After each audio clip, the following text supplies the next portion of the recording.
come. Right. I can't see anybody's hand up. So let's go to the pub. What? Hi, David. Thank you, Howard. That was phenomenal. I think I'm not the only one that holds that view in the audience today. You mentioned the 2,000-odd artists who signed a letter. I haven't seen or read that letter, but I know it's not the first letter signed by people in the art and theatre industry that have demonized Israel, or if not, been in support of outright anti-Semites. And as I work in the theatre industry, I guess my question is, in the context of all that, when I go to work tomorrow, how do I continue to operate in that industry? Don't go to work tomorrow. Hand in your resignation and come and work for me. We'll look after you. Howard, have you spoken to Conrad? Conrad came to me a few weeks ago and said he works at the Royal Shakespeare Company. And he said to me, there's an idea being floated for a version of Merchant of Venice set in Jamaica, in which all of the characters are black Jamaicans, but Shylock is a Jewish slave owner. He said, help me. He said, help me deal with this. And he didn't really need my help, but we had a really good conversation, and he fixed it. He went back and sort of explained it to them.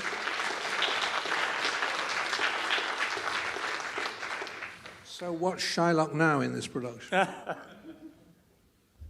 It's a really serious question, and one I'm not able to answer to myself, why the theatre world is as appalling as it is on this question. Absolutely appalling. I think it's the need to be loved and the need to be fashionable and the need to be in the swing of things, and for some reason the Jews are not... the Jews are not good people to back at the moment if you want the kind of love that they are seeking, numbers and things like that. If you've not seen that letter, this is the letter to end all. It's not a boycott letter, it's just a disapproval letter. The Jews involved, I take no notice of the other artists. No artist, no one who calls himself an artist calls out either for boycott, though this wasn't boycott quite, was it? Calls out other art. You don't do that. If you believe in the supremacy of art and the importance of art and the way art overstrides the large or petty consideration of politics, you at least say nothing for a while. These people charged into print immediately. They charged into print. And their inability to see that there was something else to talk about besides what the Jews were doing to the Gazans, namely what had been done to the Jews, that they didn't even see there was an issue there, is astounding. I think, I kind of do half want to name them, they are the usual suspects, the usual Jewish suspects. And I named Miriam Margolyes, but not the only one. And some of them are beloved of us. Fools that we are, we love some of these people. And I think this is their lowest ever moment, this one. It is one thing to have boycotted beans from a settlement, fine. Yes, settlements aren't very nice, let's not have, but this one, this is their lowest moment. And I think if you ever, there was a wonderful Tommy Cooper sketch, which Thomas Cooper is sitting in a train and is reading his paper, and he discovers that Hitler is sitting opposite him. And he doesn't quite know what do you say to Hitler? So he reads his paper, and then he puts the paper down and leans over to Hitler and goes, "Sss, sss, sss," puts the paper up. I think that's what you should do. Meet any of the Jews that sign that letter and hiss. Just that. Hiss in their faces when you see it. There was a hand. Yes, there, not Derek, not behind you, I'm afraid. I'm here with the speaker. Oh, Judith. Judith. Hello. Well, first of all, you know we love you, Howard. But one of the names on that letter was Dominic Cook, who is Jewish, who once threatened me. He's 8 times Olivier Award-winning director, Dominic Cook, who, unlike Jonathan Miller, threatened me with a libel suit for accusing him of implied libel for calling him an anti-Zionist. Okay? And I offered to meet him with Jed to discuss it because I was hoping that I might just be able to talk him off the boycott list, even if I couldn't accuse him, even if I couldn't, change his political views. But he refused. He started calling me all sorts of things. But he's the one that uses his Jewishness as a defense and his dead Holocaust relations. Okay, what do you do about one of those? And I just want everybody to know that Dominic Cook is Jewish. I just want everybody here to know, and threatens people with libel. And he was the director of 7 Jewish Children and was the artistic director of the Royal Court who commissioned 7 Jewish Children. I didn't know a Jew commissioned 7 Jewish Children. 7 Jewish Children was one of the greatest disgraces of our culture. Isn't it extraordinary that play was all about Jews jumping with joy and celebrating the death of Palestinian babies, which lots of people said, actually, Jews don't do that. It's very unlikely. You may have found an odd Jew to have done that, but that's not what Jews do. But hey, look at this. It seems that the other side do that. And we know that we do that, not because some timpat dramatist at the Royal Court has said that they do, but because we've seen it with our own eyes. They're not supposed to like that. They're not supposed to approve of that. They're supposed to think that that's barbaric. Say that to him when you next meet. Take him by the throat and say, so what happened to your idea of barbarism, you little... Although I'm very impressed with an anti-Zionist who understands that being called an anti-Zionist is libelous. Because that's already a step forward. We did have a hand over here, yes. There's a microphone as well. So sometimes when I read letters like that, or when I listen to people who protest against what's going on at the moment, I put my hands up, and I think we're lost as a society when we cannot distinguish between a situation where we kind of want to do our moral signaling and a situation of war. So I do this kind of comparative exercise, social science exercise, where I basically say, what would happen if our country got attacked? There was this massive onslaught of people who crossed the borders and started to kill people. Where would these artists be? What would they be saying? And then my experiment leads me to a view that actually, well, they would condemn those attackers, and they would probably see a proportionate response as the right thing to do. And the reason for that is basically because Israelis are Jews. They're not allowed to do the kind of things that would be expected to be done by civilized people. Am I really wrong in that kind of experiment and that kind of assumption? What's your view on this? Well, the whole thing about proportionate is, it's like a madhouse, isn't it? It's you just feel your brain will burn one after the other. You hear them on the radio. Israel has got a right to defend itself, and then in effect, but it can't defend itself. You've got a right to defend yourself, but you can't defend yourself. What I'm surprised that even some quite good, sympathetic interviewers don't do when someone says that is, what then do you do? Tell us what is it that you do? And I don't know why the interviewers don't say that, because we know there's nothing they can say. Be a bit more careful. Just be a bit more careful. Okay? We'll be a bit more careful. I think that there was a very good soldier on LB. I listen to LBC now because A, sometimes you get there are some sympathetic reporters, and B, if you're a masochist like me, you can hear the madness of human beings. Madness of human beings.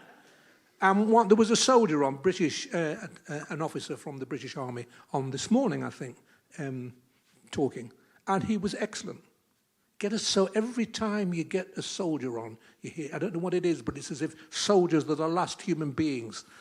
Only a soldier knows what's necessary. And he actually said it. In fact, the Israeli army, normally this is laughed at. In fact, he said the Israeli army is one of the most humane and careful in the world. That's what he said. I don't know if that's true. I want that to be true, of course. And I don't know bloodthirsty Jews. I've never met a bloodthirsty Jew. It's just not something we do. I just don't know one who could do. It's not in our culture to do that. So I will never believe when we are told that the Israeli army goes out and bombs Jewish children. Why would they? Why would the Israeli... Oh, thank you, I do need that. Why would the Israeli army go out and bomb children? What would they achieve? It was perfectly clear with the bombing of that hospital the other day. Perfectly clear they hadn't done it, because they would have been raving mad to have done it. And so we got the accusation, which sent the whole world crazy, and the accusation was all over, and the apology was back page news. Seen that before.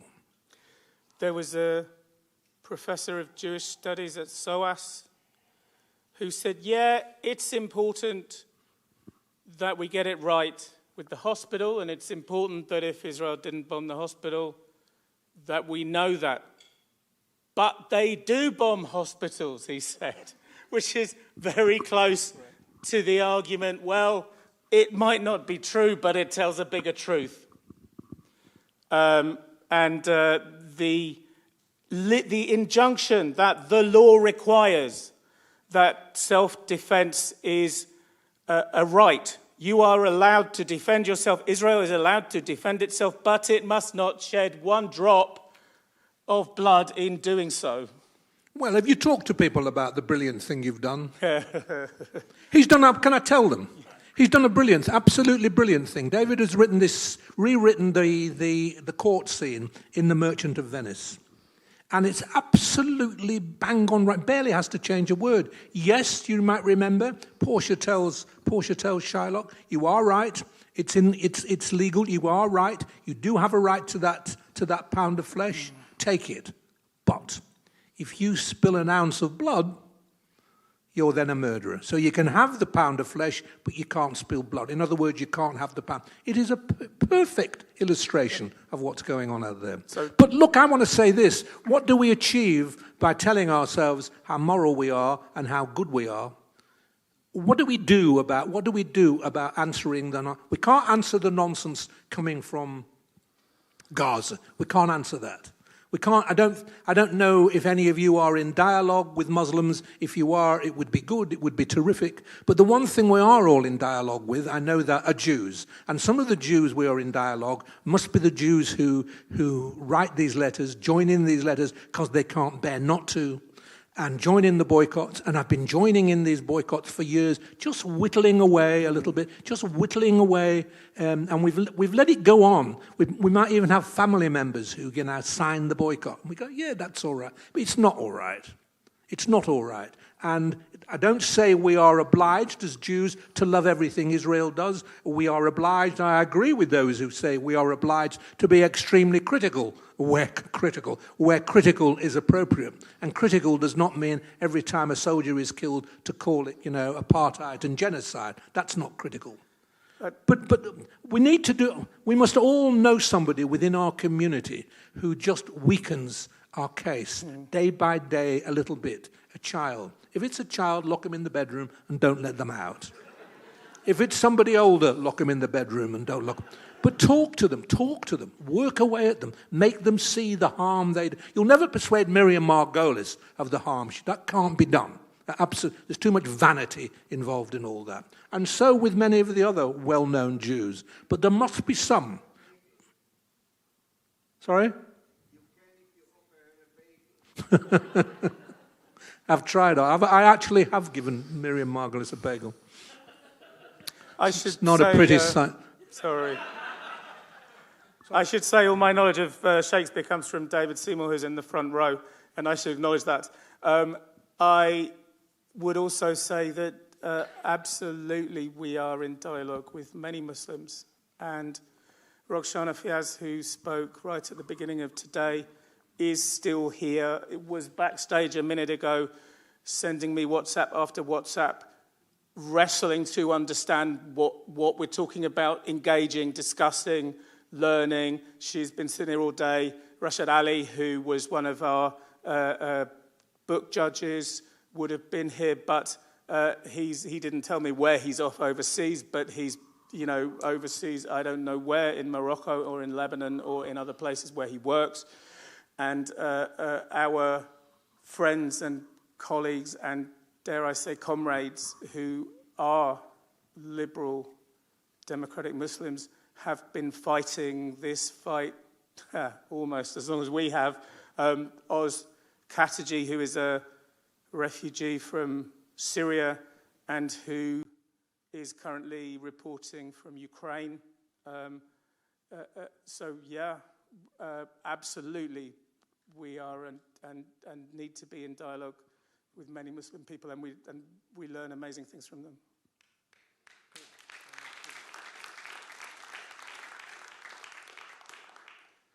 I also wonder if we all know, I'm not one to talk. I'm not a historian. I'm a very bad, even as an amateur historian, I'm very bad. But I am conscious every time this thing happens that I actually need to know more about the history of Zionism. I need to know more.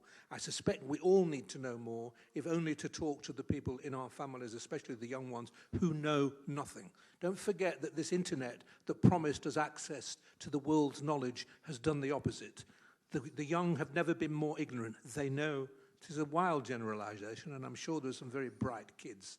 But as a rule, they know nothing. You talk to people who are involved in Holocaust education, and they tell you that they're not interested. They don't believe it. They're not.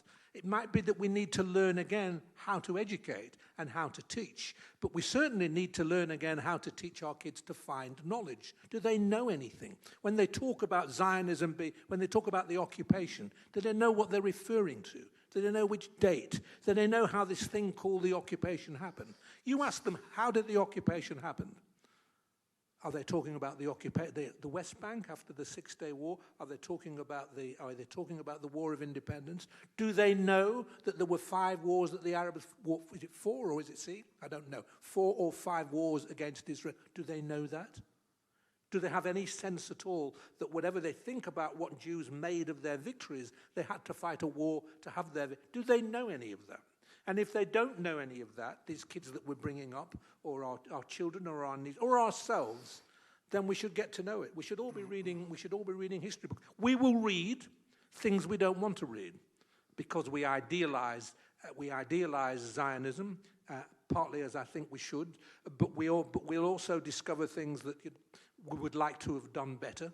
The great guide in all this, I think, was Amos Oz, who said, wonderfully said, the tragedy of Israel is the story of Israel is that it's a tragedy of 2 rights. Even that's a start, isn't it? Even that's a start compared to what we're hearing now, the tragedy of 2 rights. And then as Amos Oz grew more disillusioned and saw the thing as more intractable, he said it's a tragedy of 2 wrongs. But at least he balanced it. And it always struck me as interesting that Amos Oz used to be the darling of the left. Not only in Israel, but more significantly, the darling of the left here. And then he was dropped like that. And he was dropped like that because he was sympathetic to some of the things that Israel was doing. Some of the things. That was that. Finished. No, not to be trusted. You think it's time we all went home? I think it's very nearly time we all went home. Danny is sticking 2 fingers up at me. I don't know if that's just rude or if it means 2 more questions or 2 more minutes, or I don't know what he means. Oh gosh, I would much rather hang out with my students than my colleagues, than with the young people than. Can I just say something, David, which is that the people who are signing that paper, the thousands of dignitaries of my colleagues who signed that paper, you do not see them when you're out on the top of a bus, as Miriam, not Miriam Margolyes, Miriam Karlin announced. You don't see them out for Burma. You don't see them talking about the Rohingyas or the Uyghurs or Sudan or anything else. It is purely and simply Palestine. They're obsessed with those 850,000 Palestinians who left the country. They see nothing similar in the 750,000 Jews who were kicked out of Iraq, Iran, the Lebanon, and Egypt, and the rest of them. It's just a question that people have to get their country back. The Palestinians have to get their country back. Well, who in the history of time and war has ever got their country back? So what is it? What's it about that's so appealing to actors? To Jewish actors. Jewish actors as well, but Maxine Peake and people like that. People who are supposed to have empathy, who are absolutely unable to see why the Israelis have difficulties and why they are always the butt of this particular argument. Well, I think the Jew hatred comes first. I don't think they would be feeling that if somebody else was doing it to them. Yep. Well, if it was in this country, if there were tunnels under Coventry and York and Ipswich and other places, and, you know, if their children were being dragged away and their eyes gouged out and their daughters were raped, I think perhaps it would be very difficult for these people to say what was a proportional response. All right, I'm giving Howard the last word. I haven't got a last word left. Before my last word. I haven't got a last word. Okay.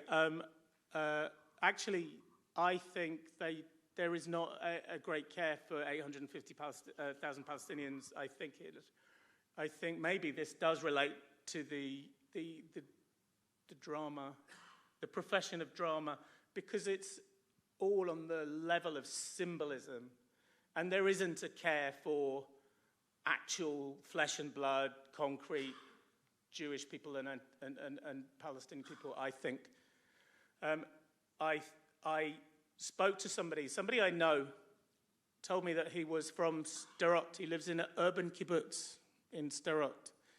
He's a proper lefty. He spends his time organizing exchanges between young people in Dubai and in Morocco and in Israel, and he believes that Israel should become more Middle Eastern, and he campaigns for the teaching of Arabic in Israel. And I asked him how he was, and he said he was away last October the 7th, and he said he was with his in-laws, and he came back and people in his street had been killed. And I said, this is life-changing. And he said, yes, it is. He said, we cannot go back home while Hamas is not, I don't remember the word he used. He didn't say destroyed, he didn't say dealt with, but he said, while we are not confident that they are not a threat. And there you go. That was kind of apropos of nothing. I am going to close proceedings. I want to thank everybody who has been here. I want to thank everybody who has been on this stage. I especially want to thank some of the people, and I will forget some of the people, but I especially want to thank some of the people who have organised this event, who have worked really, really hard, especially Joe De Geer and Martine Hayes and Danny Louise, who has been absolutely brilliant backstage. I want to thank the CST, who have been here looking after us, as well as the UCL security, who have been here looking after us, and the staff at the theatre, who have been looking after us. And I want to thank everybody who has, part of the reason I think that people have come and gone and some people are not here is because everyone's exhausted. I also want to thank, I just need to tell you this story about a cousin of my mother who was called Fela, who was very old, and she was a Holocaust survivor. She'd been in the concentration camp system, and she lived in Tel Aviv when they were in 1949, because my grandmother wouldn't let her go from Britain until the war was over because she had had enough war, and she went to Tel Aviv in 1949 and never left. And I said, what's it like in Jerusalem? I haven't been in Jerusalem either, Tel Aviv. And on her deathbed, more or less, my cousin Nava showed Fela my book, Contemporary Left Anti-Semitism, and Fela picks it up, looks at it. She says, he can make a living writing this? And her daughter looked... Can you? No, and her daughter... And she said, why didn't he become a doctor like his father? And I think about family quite a lot. Monique, my wife, has been here working really, really hard today, and Noah too. My Dora was here and is exhausted because she's on the UJS committee and has been running around non-stop since her birthday, which is October the 7th. And our daughter Anna, who kind of runs the JSOC at Cambridge. At least she is the treasurer and has her fingers on the purse strings of the JSOC at Cambridge. And our Eddie, who's in Israel. And you know what I think of quite often when I look at our children, and I think that my grandparents, my grandfathers, did not want this for us. They did not want and they did not expect their great-grandchildren to be having to do this and having to deal with this and to be exhausted doing this. And we should be cross about this. That's it.